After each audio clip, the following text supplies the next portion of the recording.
Short shiur. We are continuing in Megilat Esther Perek Bet, Pasuk Vav.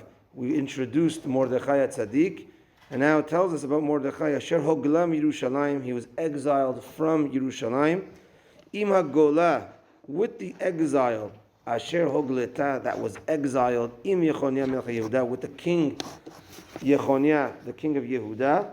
Asher hegla Nebuchadnezzar melech Bavel, that Nebuchadnezzar, the king of Bavel, exiled. So it says the word exile many times here.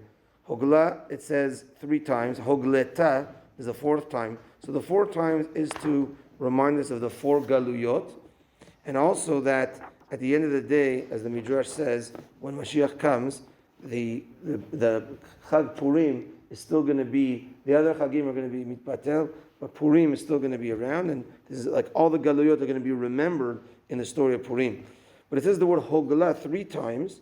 Hogleta is the 4th, and this tells us that there were 3 waves of the galut from Yerushalayim to Bavel in the story of Purim when they destroyed the first Beit HaMikdash. And Mordechai was part of the 3rd galut to leave. But it says Hogla 3 times, meaning he was exiled as well 3 times, because Mordechai loved Yerushalayim so much. He was exiled the first time, and he made his own way back to Jerusalem.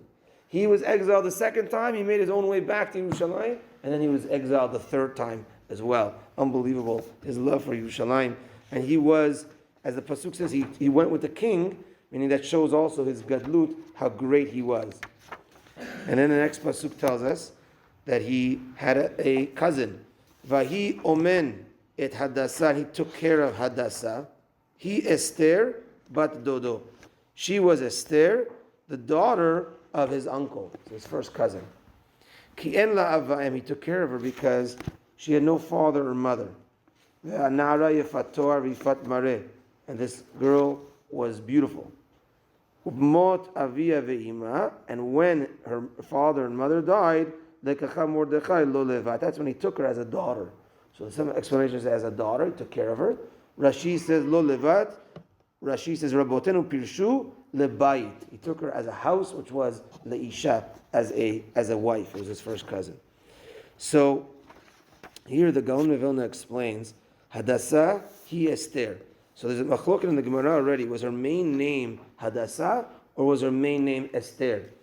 So here it sounds like Hadassah he Esther. That is Esther. It sounds like her actual name was Hadassah, but she was called Esther.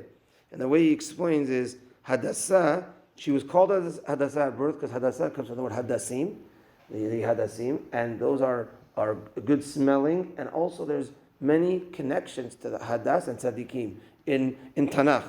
And therefore they saw at birth that she was someone that's going to be a tzaddiket, and therefore they named her Hadassah.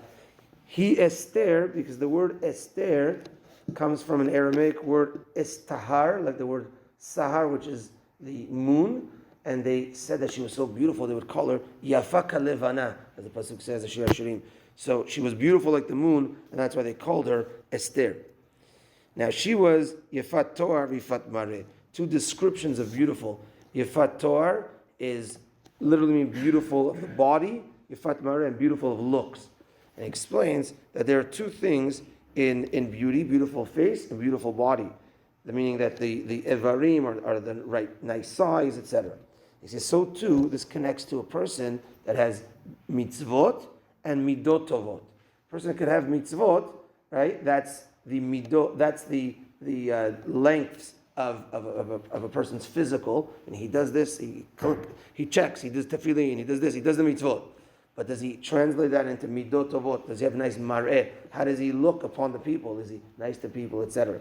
So she had both of these qualities. She had Yefat Toar, Vifat Mareh. She was a lady of mitzvot, and she was also, in the eyes of the people, she was a lady with good midot.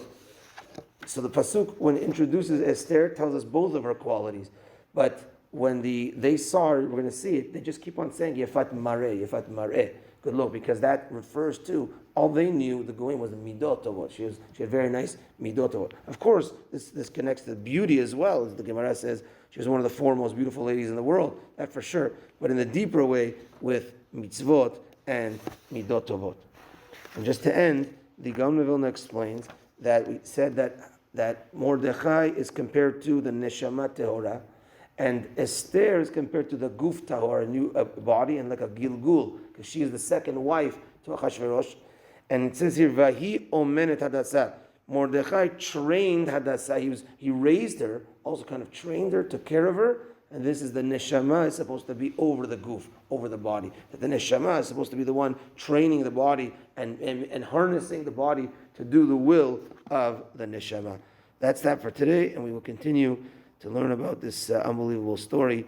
Mordechai and Esther are now introduced. And we'll see, Bezrat Hashem, the greatness of Megilat Esther. Baruch Adonai Le'olam, Amen v'Amen. Rabbi Chananya, B'rak Hashem, Ratzak Kadosh Baruch Hu Zakot, Et Yisrael לפי חכמים בעולם תמות שנאמר, אדוני חפץ זמן צדקו ידיל תורה וידיר.